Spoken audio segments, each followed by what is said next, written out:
Já estamos de volta com o Gazeta Entrevista. O meu primeiro convidado hoje é o deputado federal Raimundo Angelim, do PT. Daqui a pouco a gente conversa com o deputado. Entre outros assuntos, vamos falar da reforma do ensino médio. O deputado é membro da Comissão de Educação da Câmara.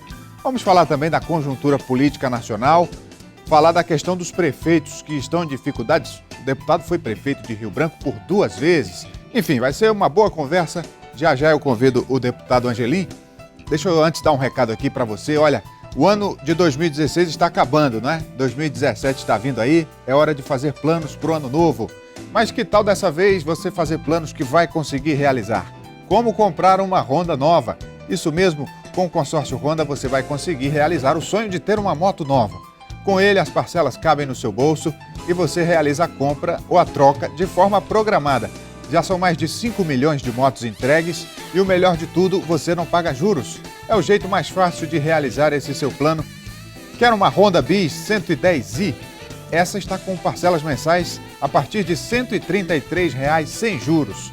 Atenção, é sem juros, isso mesmo. Se o seu plano é uma Honda CG 160 Titan, olha só, parcelas mensais a partir de R$ 184,00 sem juros. Não perca tempo, vá agora mesmo a uma concessionária Honda, faça o seu consórcio e comece o ano realizando esse seu plano. Deputado Raimundo Angelim, por favor, venha para cá, deputado.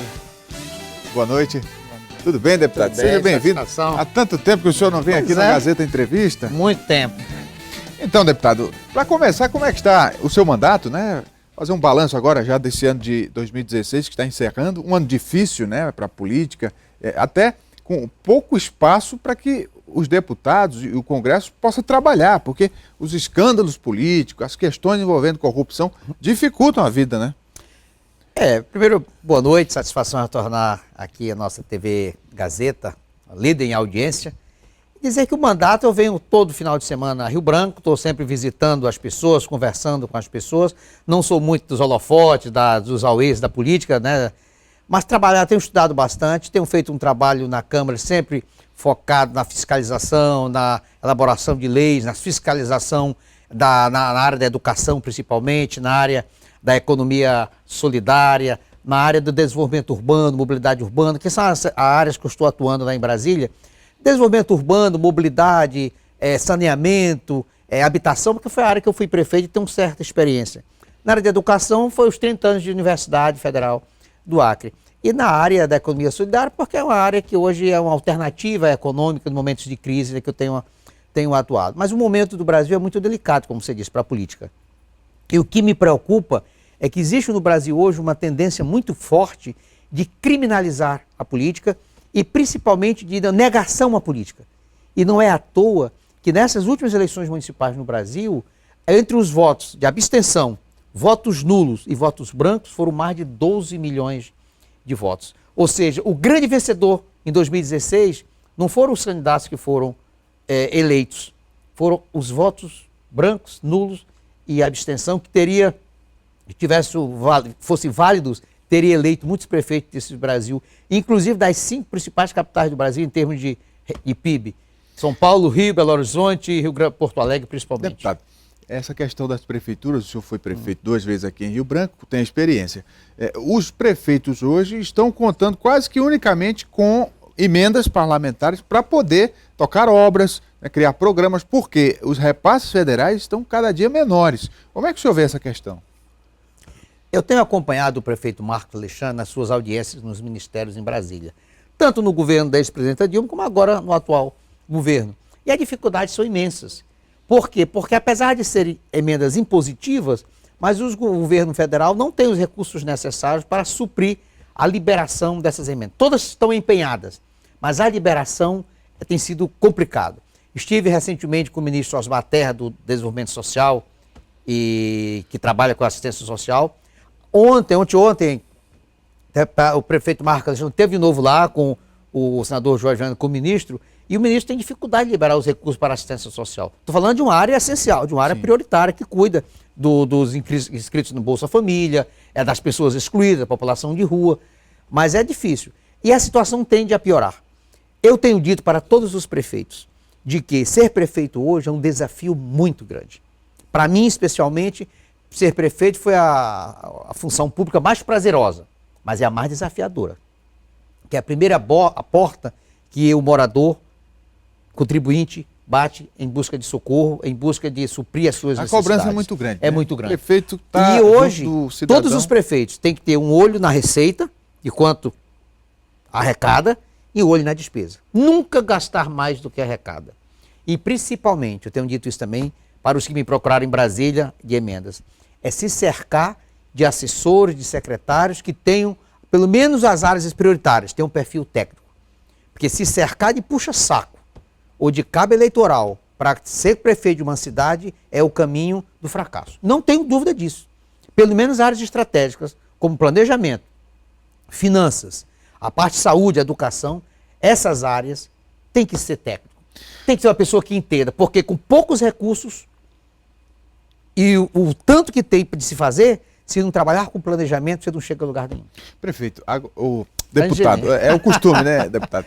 Então, sobre a reforma do ensino médio, o senhor é membro da Comissão de Educação na Câmara e está acompanhando de perto esse debate e há muita desinformação, né? Sim. Principalmente entre a classe estudantil, que né, é, de certo modo, ainda muito influenciável, né? São jovens, adolescentes em processo de formação intelectual.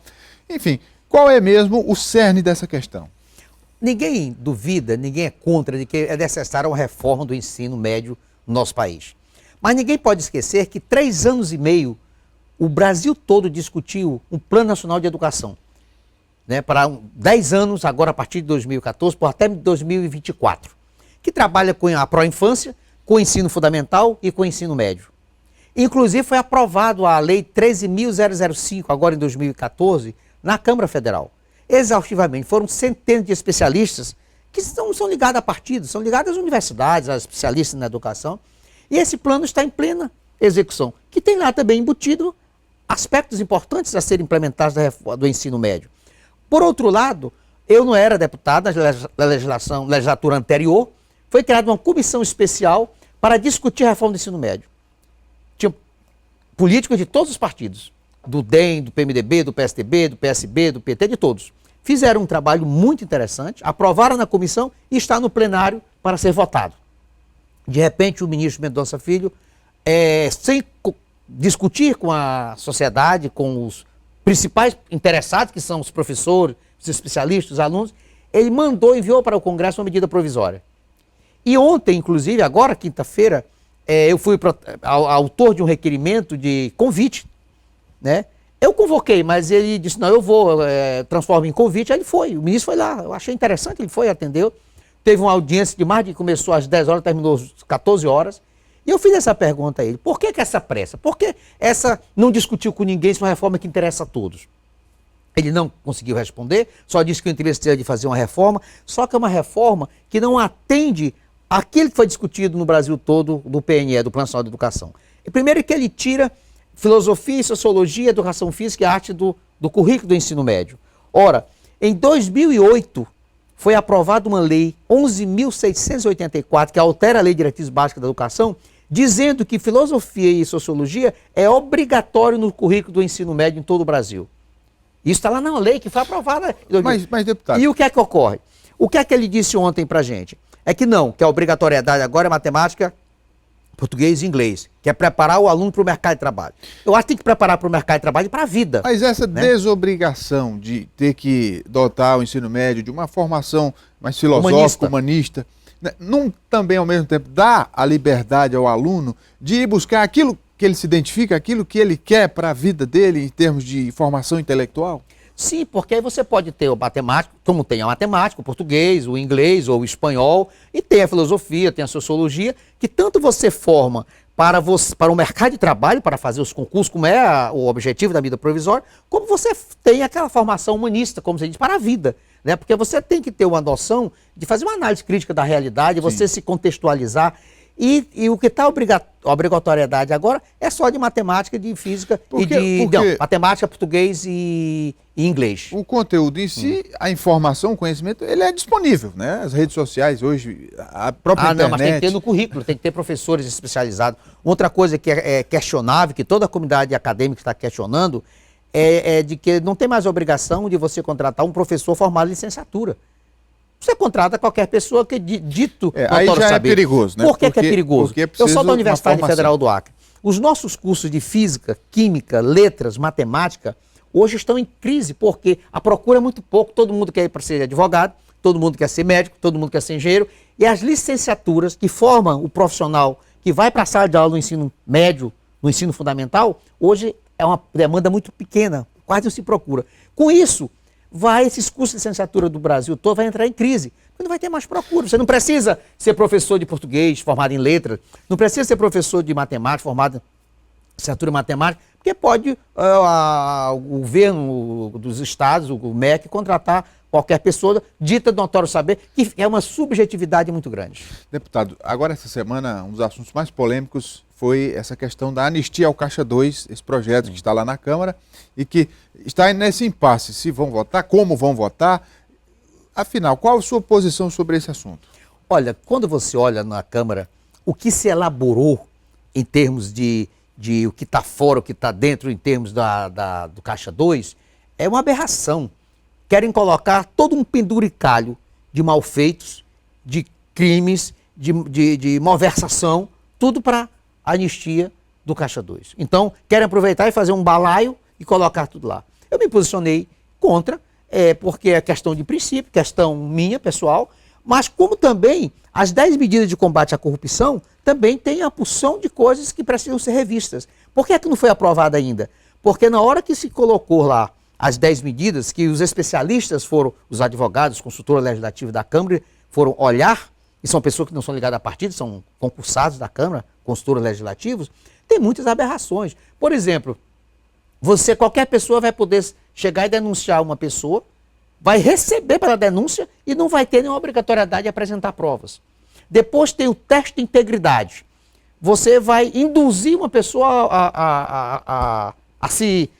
Você tem uma pessoa trabalhando na sua casa, você vai deixar lá qualquer objeto para testar se aquela pessoa é íntegra, honesta ou não. Ou seja, uma porção de aberrações jurídicas. E isso ninguém concorda. Então, o que é que está se fazendo? Se reuniu muitos partidos, estão fazendo algum substitutivo para as 10 medidas, né? As 10 medidas de combate à corrupção vai acontecer, só que eu sou a favor de que não fique ninguém fora, todos estejam inclusos, inclusive Ministério Público e juízes também, todos têm, ninguém é diferente de ninguém, todos têm que estar no mesmo. E o Caixa 2. Então, eu acredito que terça-feira se vai votar na Câmara e em seguida se encaminha para o Senado Federal. Deputado, agora é necessário se aprovar as 2 medidas, urgentíssimo. Para finalizar, deputado, eu vi aí em colunas políticas algumas críticas em relação ao seu mandato, a visibilidade do seu mandato, pela sua capacidade, pela sua experiência política, poderia estar sendo de maior destaque, né?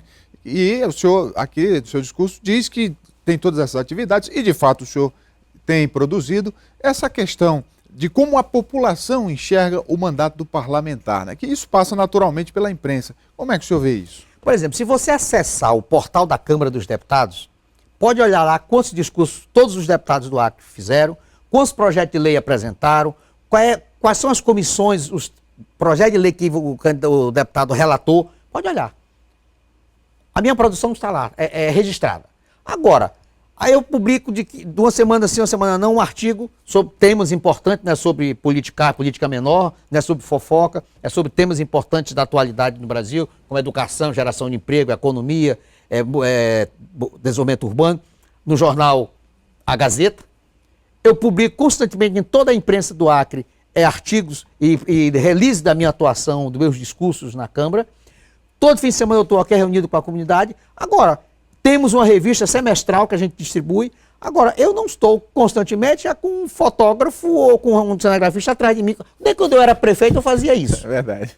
O que nós precisamos, você que está nos assistindo, não é de políticos que fica esculhambando o outro, não é que fica denunciando o outro, não é que fica querendo aparecer como papagaio de pirata, de ponta de pé para aparecer na foto com a autoridade. Eu estou lá para trabalhar. Da mesma forma que eu trabalhei como fui prefeito de Rio Branco, que eu não estava na mídia, mas estava trabalhando.